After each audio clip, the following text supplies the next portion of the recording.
Hello, everybody. It's Gitte Winter here from Denmark.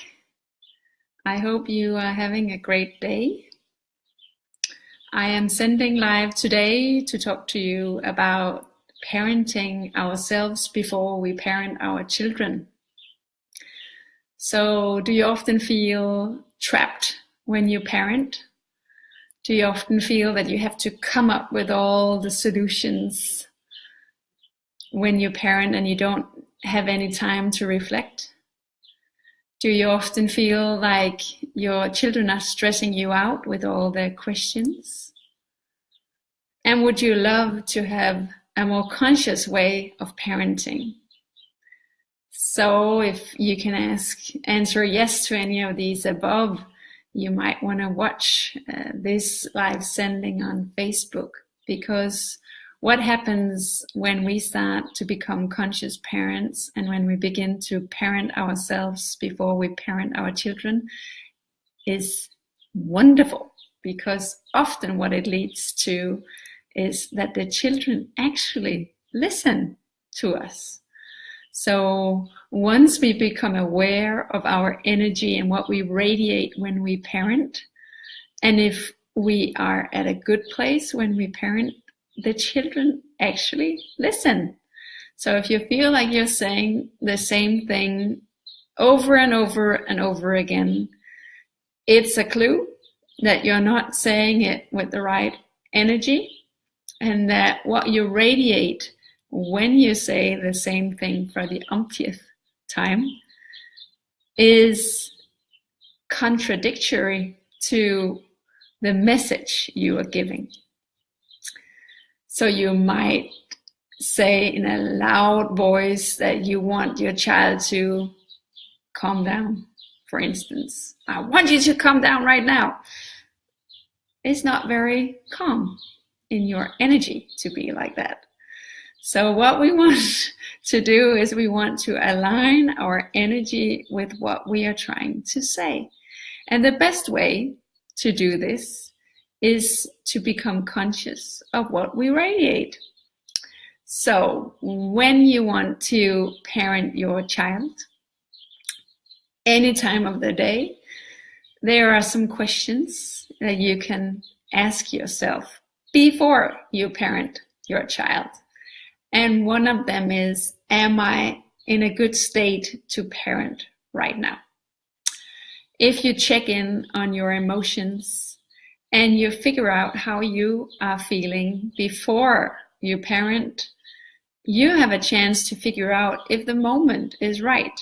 So instead of letting all the moments dictate when you parent, you can collect the moments, the different topics you want to parent on, but you don't need to act right away. So let's say you come home after a long day of working, and you had an arrangement with your children that they should do the dishes before you came home. So let's say you come home tired from work. You might have grocery bags in your hands, and you might be stressed out from traffic, and you see the dirty dishes on the kitchen table. That would be a very common time to start raising your children and parenting your children and telling them that it's not okay with you that the dishes haven't been done.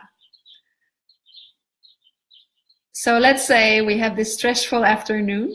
Let's say that traffic has been jammed and you've been stressed out to do the grocery before you came home. Let's say you had a busy day. Let's say your boss has been giving you a hard time, and let's say your partner isn't helping out the way you wanted him to do, or her. So you come home, you see the dishes. Then the trick is to ask, is this a good moment right now for me to parent?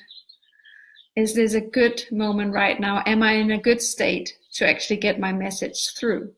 Because you might say the right things, but what you radiate in such a situation is completely different from what you message is, probably. Often, I would say this is how it goes. So put down the grocery bags, take a moment, find ways to rebalance. The best ways you would know what are. It could be a shower, it could be running, go out for a run, excuse me. It could be meditation, it could be mindfulness, it could be just breathing, going to another room and just breathe and calm down and sit down and just relax. So the first thing is to relax and let yourself take a break. Then you do all the things that you know is good for you. So you actually parent yourself first. That could be the warm bath, that could be running, that could be mindfulness, meditation, all these different things, having a nice cup of tea or whatever, going into the garden and looking at the birds, or whatever you need to do to rebalance yourself. Once you've rebalanced, you ask your question, how would love go about this? What would love do in this situation? So now I need to go back to my children and I need to parent them. And I'm asking, what is the loving way of parenting about these dirty dishes on the kitchen, in the kitchen sink or on the kitchen table? So you ask the question, what would love do right now? And often then you find your answers. So as parents, many of us think that we should know everything. We are the parents and we know best.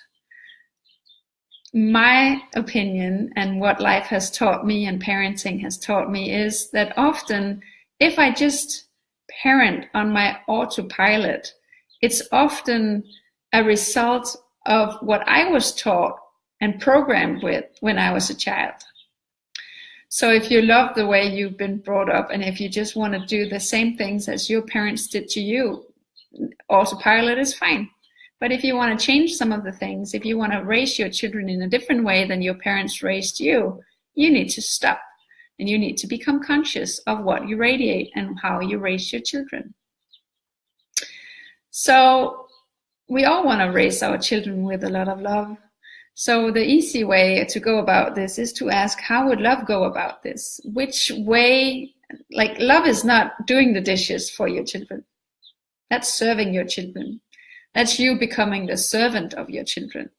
And that's not teaching your children anything about being in a community, being in a group, working together, helping each other out, taking responsibility. So that's not what love would do, is just do everything for your child. That's not the love. That's not how love would go about it. Love would teach your child to take part in the chores of the family, to be part of the group. And all children want to give. You know, children are more giving than any adults are.